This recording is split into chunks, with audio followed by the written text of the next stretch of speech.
Welcome back. Midwest Chem back at it again. Alright, so got a couple things to talk about today.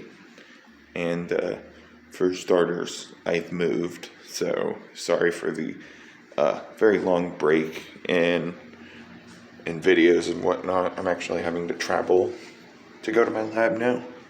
So I can't do a lot of things right now, but I do have some plans still. There are some things I can do, but others not. So I had some ideas to keep it going, and as I can travel to my parents' house, I can do a little spicier things over there. So we're gonna go ahead and take a look at a couple. Well, let's say two things that I have going on right now, and we'll go ahead and start with this one. Alright, so here we have piperine, or piperine, however we say it. But yeah, there's some nice ones on there. I'm letting them get really big. I want this to be pure, so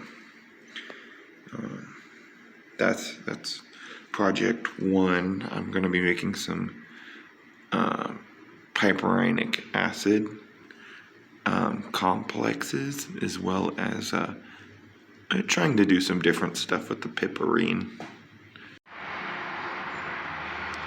This right here is a pain in my ass. Let me explain. Alright, before we get into the reaction, what I'm going to do here is the videos from now on, I'm going to have a separate video between reaction and description. So my next video will actually be the process you will see is the reimer-tiemann reaction. So here, just real fast, I wanted to go over the process. Obviously, this is part of my series on coumarin from phenol. And what we have here is the reimer-tiemann reaction to get to the next step. Phenol and chloroform with potassium hydroxide gives salicylaldehyde, or 2-hydroxybenzaldehyde. This is an orthoformylation reaction, so we're taking phenol and we're adding a formyl group there at the ortho, or the 2 position.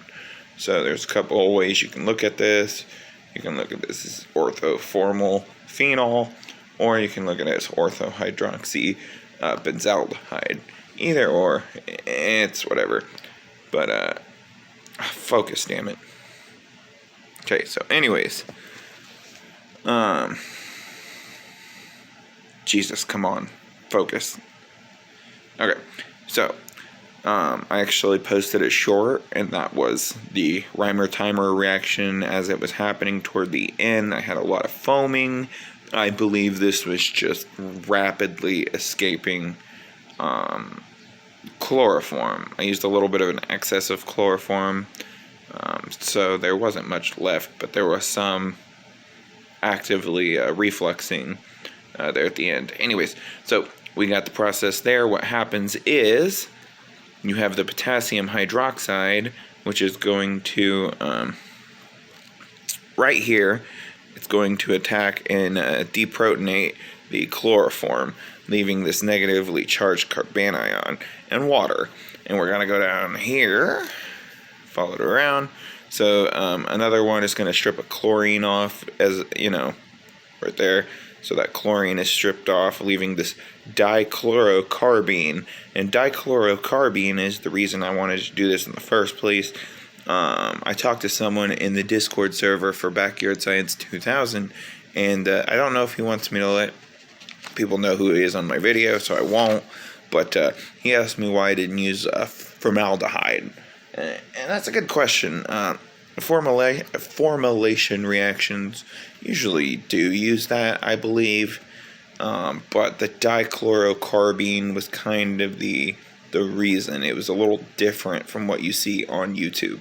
So anyways, what happens next is the phenol also reacts with the potassium hydroxide, and it's going to take the hydroxide, the hydrogen, it's going to deprotonate this hydroxide there, leaving a phenolate ion. So we're going to go back over here. The phenolate ion donates electrons to the phenyl group, as you can see right here. And then this allows the carbon to attach here. So the electron from the carbon is donated to the hydrogen here. Okay, so potassium hydroxide then attacks more, and what we're going to have here is as the carbanion attaches, see, the electrons are shifted again, and I don't believe I wrote that right. There should be another double bond right there. It shifted back. But anyways, it's attached. The chlorine is ripped off by more potassium hydroxide. So these are kind of intermediates in the step 2 salicylaldehyde. But nonetheless, that chloroform forms the dichlorocarbene. Now, I have the stoichiometry wrote out here. And the big problem I have found with using potassium hydroxide is that the potassium chloride, I believe, it comes out of solution. I made a fairly concentrated solution of potassium hydroxide with some excess here, and the excess potassium ions helped more crash out. But as you can see here, for every 1.2976 grams of salicylaldehyde, we get 2.377 grams of potassium chloride. Now, this is a problem, kind of, because ultimately what you're going to have here is a very concentrated solution of potassium chloride. And once you get everything done here, you have a deprotonated salicylaldehyde. So what you're going to have is the sodium salt of salicylaldehyde, and you're going to have to work it up with acid. And the way I've decided to do this is sulfuric acid, drip until I have my regular salicylaldehyde, and I'm going to react to that with a saturated solution of sodium metabisulfite. And this is going to be what they call, it's an adduct. And the adduct is going to separate. Now, what it's going to do is separate it from starting material, like a chloroform or the phenol or other side reactions. I did not redistill my chloroform, so there's another reaction, and I'm sorry, I'm just not going to look it up. I'm being lazy about it. But between phenol, chloroform, and acetone. Now, this is going to be a side reaction because I used the haloform reaction, and I had a little bit of excess acetone. So any that might not have been washed out through the second washing is going to create that side reaction. Also, I do believe chloroform and acetone will form chlorobutanol. If I remember correctly, I may be wrong here. But anyways, this is going to be the reaction. And on my next video, we will show the reaction. And for now, Midwest Kid.